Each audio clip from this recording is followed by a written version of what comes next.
Welcome to the Fire Time Podcast, where it's never hot enough, slow is fast, and the way to win is to make it so stupidly easy to buy from you that there's no excuse not to. I'm your host, Tim Reed. And once again, I'm so excited to be here today. Welcome to the Fire Time Podcast.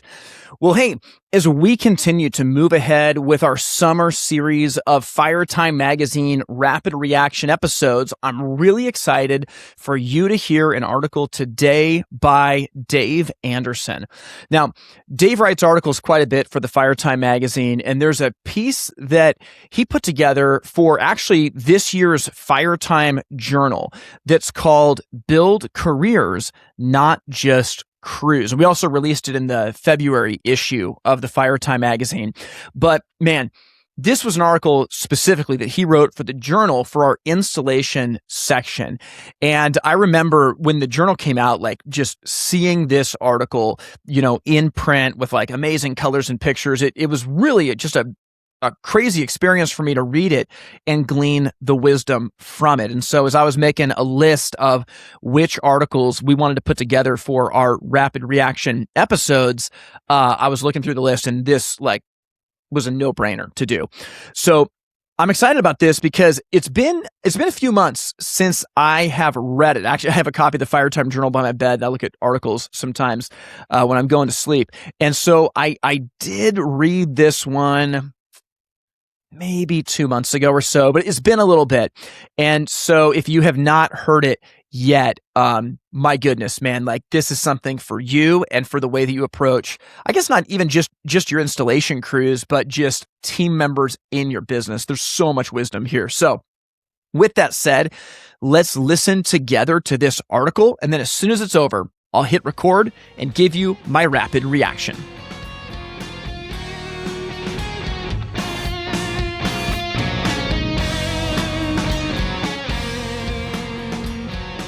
Building Careers, Not Just Crews, by Dave Anderson. Offering more than a job. I stumbled into the hearth industry by complete accident in 2003. At the time, my full-time career was working as a backcountry hunting and fishing guide. I was packing into remote areas with horses and mules and flying into the backcountry of Montana, Wyoming, and Idaho, living season to season in some of the most rugged terrain in the West. After finishing a guiding season in central Montana, I found myself in Missoula for the winter and took a job at Axman. I started as a helper. Before long, I'd worked my way into a lead installer position, and the rest is history. What served me well wasn't formal training in the hearth industry, but a strong mechanical mindset and a background in construction. I was fortunate to grow up working alongside my grandfather, remodeling homes and helping on projects starting around the age of 12. Being comfortable with tools, problem solving, and physical work translated naturally into installation, service, leadership, and sales. That experience shaped how I view installation, not as a job, but as the foundation of a long-term career. Treat installation as a core pillar, not a cost center. The hearth industry doesn't have a product problem. Demand remains strong in many markets, and innovation continues to charge ahead. What varies widely from shop to shop is how installation teams are built, supported, and retained. It's important to say this clearly. Not all hearth shops struggle with installation or retention. Some do this exceptionally well. These shops consistently deliver quality installs, retain skilled installers for years, and build strong cultures around pride, professionalism, and growth. The common thread among those successful shops isn't luck. It's intention. Challenges arise when installation is treated strictly as a cost center rather than a core pillar of business. When installers feel disposable, unsupported, or stuck, turnover increases. That turnover impacts everything: job callbacks, service workload, sales confidence, customer satisfaction, and overall profitability. The shops that win over the long haul approach installation differently. They build careers, not just crews. Hire for potential, not perfection. Many shops hire installers reactively.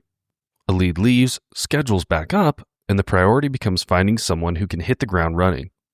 That approach often leads to mismatched expectations and repeating the same cycle months later. A more sustainable approach is hiring for potential, not perfection. This mindset allows shops to develop installers internally instead of constantly chasing experienced candidates who may already be burned out or unwilling to adapt. Strong candidates may not have hearth experience, but they bring qualities that matter far more in the long run: mechanical curiosity, coachability, reliability, and pride in their work. Skills can be taught. Attitude can't. Look for character, not just experience. Experience doesn't always equal excellence. Personally, I would much rather hire someone who hasn't already been taught habits that don't align with how I expect work to be done. While not all experienced lead installers fall into this category, many come with a level of arrogance or an unwillingness to listen, learn, or adapt to a company's standards. Over the years, I've seen installers cut corners, accept good enough, and sacrifice precision. Some lacked an eye for detail or consistency. And yes, I've even seen experienced leads eyeball level instead of using one. In this industry, there's no such thing as good enough.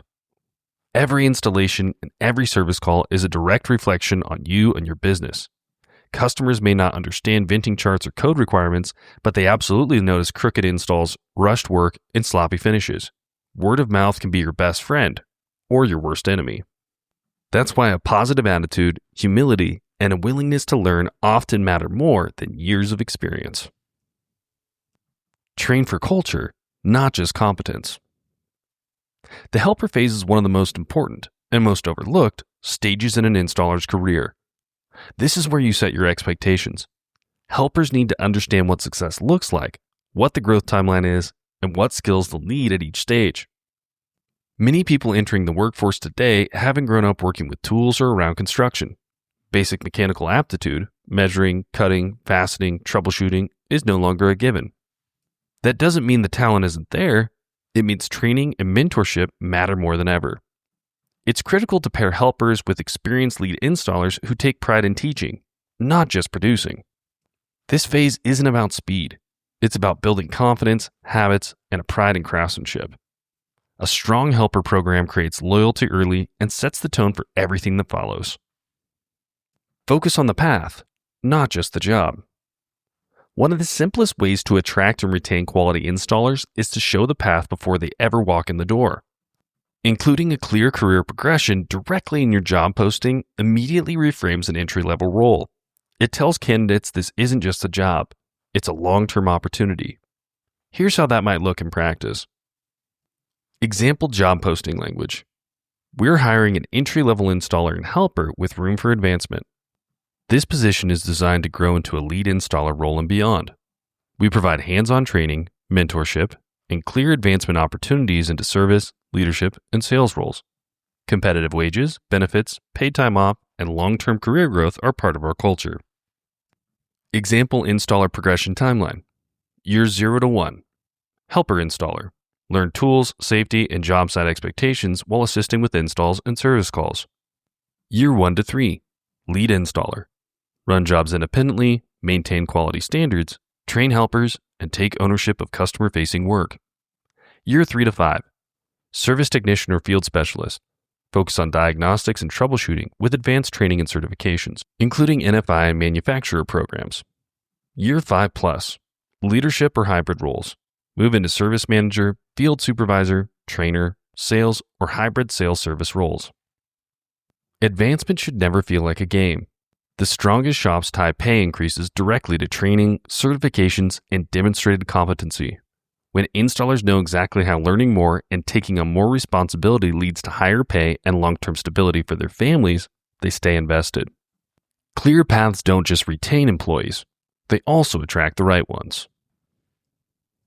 View training as an investment, not an expense.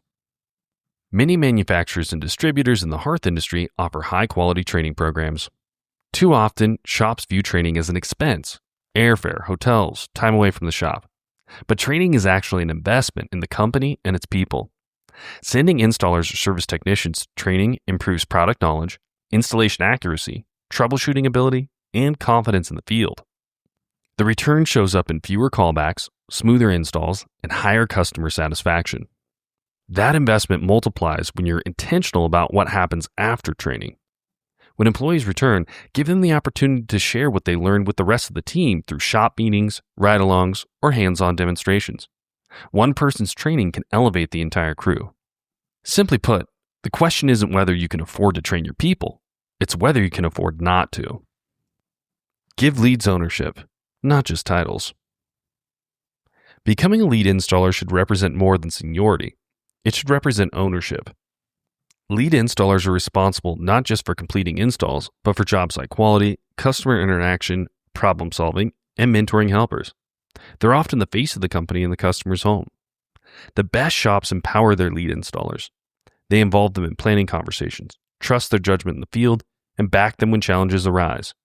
Pay matters, but respect, trust, and autonomy matter just as much. Prepare for what's next, not just what's now. Installation is physically demanding work. Over time, many skilled installers want new challenges, and that isn't a failure of the system. It's an opportunity. The best hearth businesses recognize this and provide multiple paths forward, including service roles, training positions, service management, and hybrid service and sales roles. Of course, not every installer is cut out for sales, and that's perfectly fine. Sales requires relationship building, communication, and trust. Some of those traits come naturally, while others don't, and not everyone wants to develop them, and that's okay.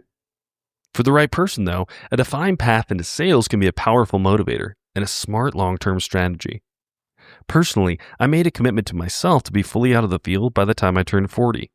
I'd seen too many talented installers pay a physical price over the years, carrying heavy wood stoves, working in tight spaces, and slowly wearing their bodies down. That transition plan wasn't about laziness, it was about longevity. Installers who move into sales bring a level of credibility that's difficult to match. They provide more accurate quotes, reduce the chance of missing critical components, and dramatically improve customer satisfaction. They also build stronger communication and trust with the installation teams because they've been there and done that. Building a brighter future. None of this happens overnight. Breaking old habits and long-standing molds can feel uncomfortable, but it can be done, and shops across the country are doing it. Every owner and manager can make intentional changes that create meaningful impact, clear career paths, investing in training, respect for craftsmanship, and honest communication. The more of us who commit to building careers instead of filling positions, the stronger our industry becomes. Installation is the foundation of everything we do. When we invest in our people, we don't just build better installs, we build a brighter future for our staff, our customers, and our industry.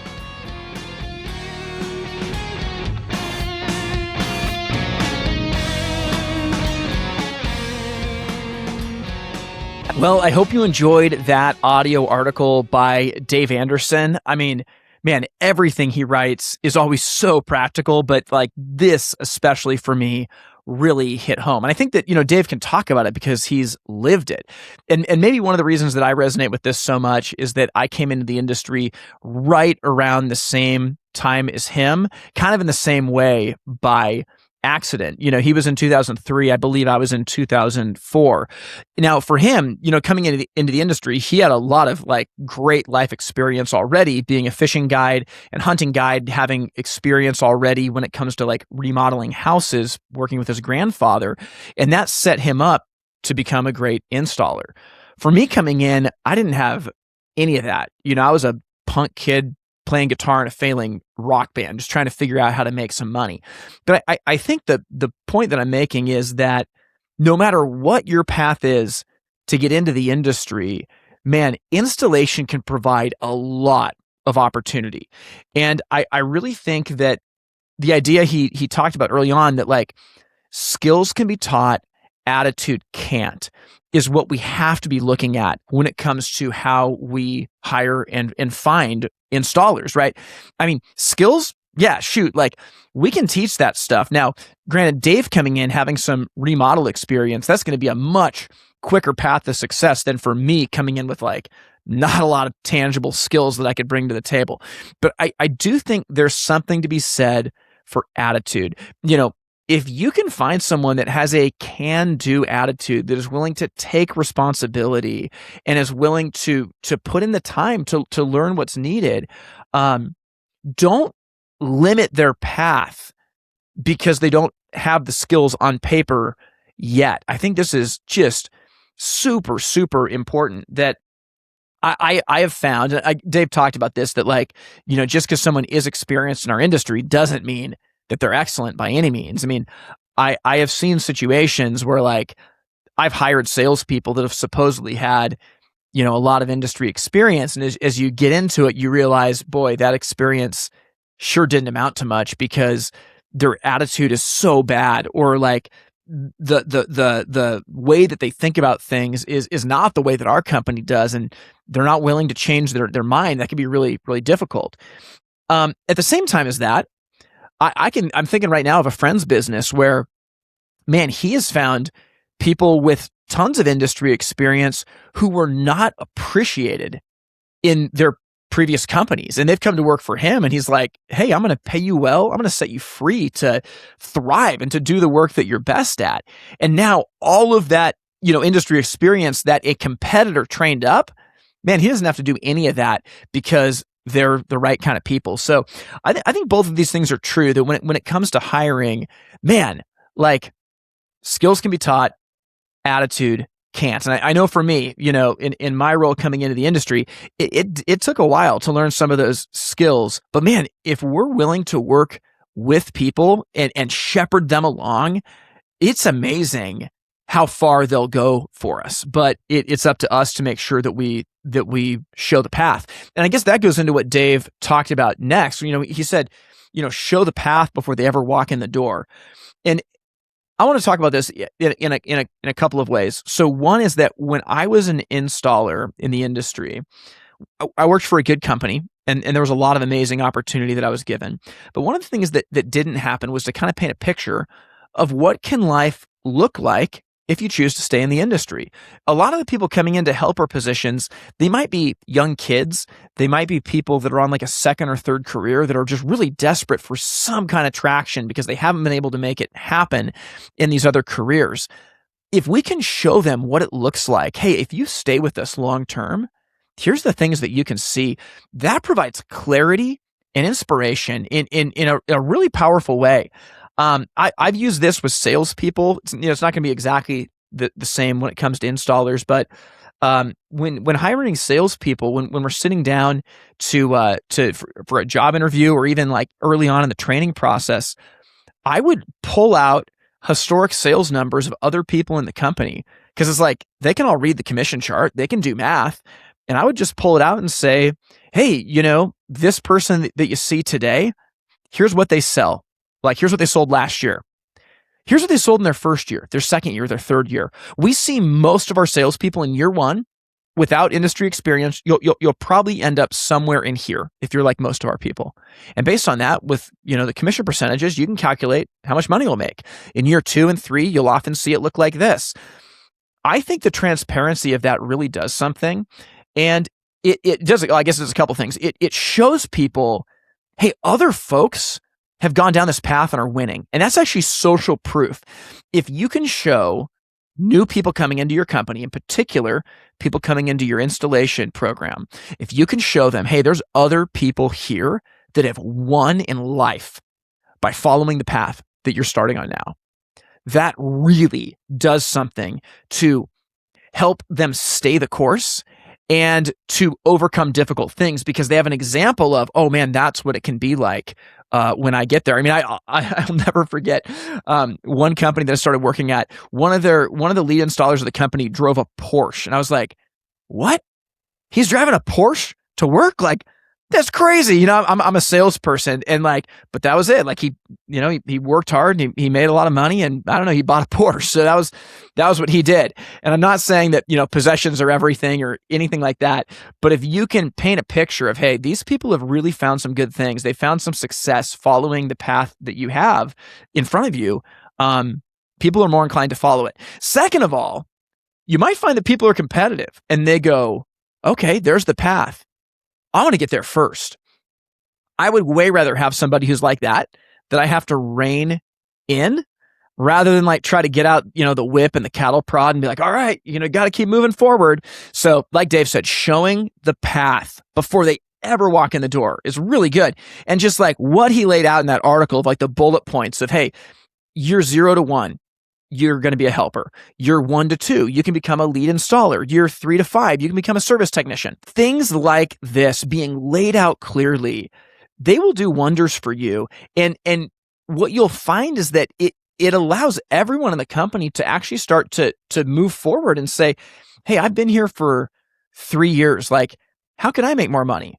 Well, now you can say, oh yeah, the way that you do that is by X, by moving to this, by moving to Y, by, getting certified with NFI or getting, certified with CSIA or whatever it is. When you lay the path out, it allows people to actually follow it. I think there's a lot of installers in our industry who are either burned out and jaded or they leave companies because no one has ever defined the path.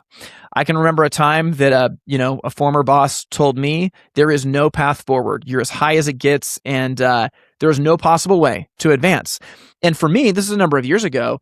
That was the day that I knew I was going to quit. I didn't quit right then, but it was like, because there was no path forward. Well, I mean, I'm not going to stay here.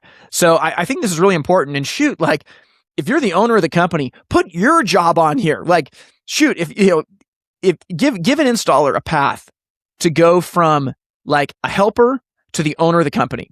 Give a path to do that. What is it? Okay. You're 6 to 10.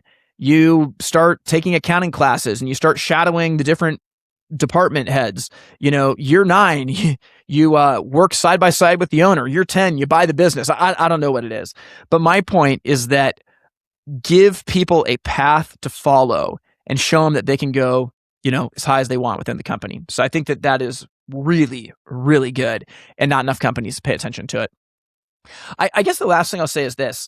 I love that line that he said about like pay matters, but what was it? Respect, autonomy, and trust also matter. And in fact, I would say that like they probably matter more in today's world. There's a lot of places you can go to get a paycheck, but so many companies will treat you like a number. They'll just make you an expendable thing that can come and go based on, a budget meeting. In our industry, like, we really care about people, and we will treat them with respect. We will show them real trust. And man, like in this example, as an installer, you can have some very real autonomy in your job as well without someone micromanaging you and, looking over your shoulder, if you're able to do the work with excellence. And so, Grant Falco says this all the time. Everybody wants to come to work and win. There's no one that comes to work and says, I want to lose today. Everybody wants to win. And showing people respect, extending them trust, and giving them appropriate autonomy really makes a difference, where you may not be able to pay as much as somebody else, but if you can give these other things, I bet you'll still have people working for you that are excited to do it. I mean, if you can just be honest and say, hey, yeah, we can't pay this much, but here's what we can do. And by the way, hey, if we can rally around these things and grow our revenue, we can actually start to pay more.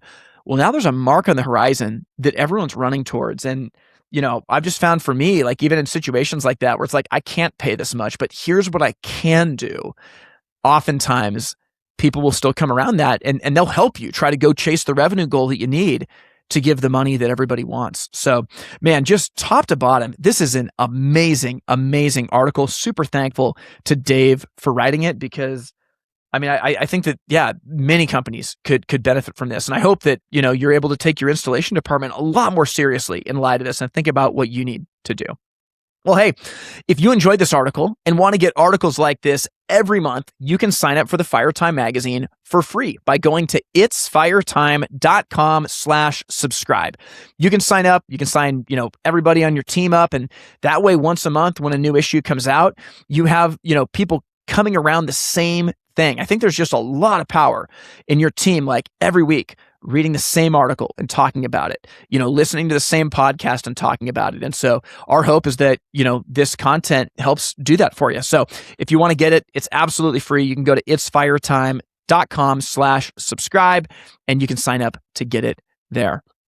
Well, hey, that is all we have for today's episode. We're going to continue next week with another rapid reaction episode as we move ahead to our next season, which starts the Tuesday after Labor Day.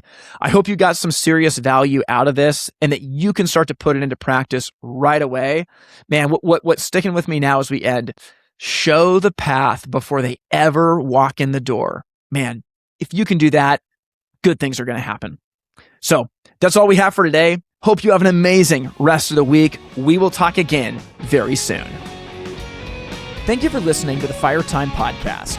To learn more, visit the website itsfiretime.com. Music from this episode was written and recorded by In Bloom out of Portland, Oregon. We thank you for listening to the Fire Time Podcast, where it's never hot enough, slow is fast, and the way to win is to make it so stupidly easy to buy from you that there's no excuse not to. We'll see you next time. All into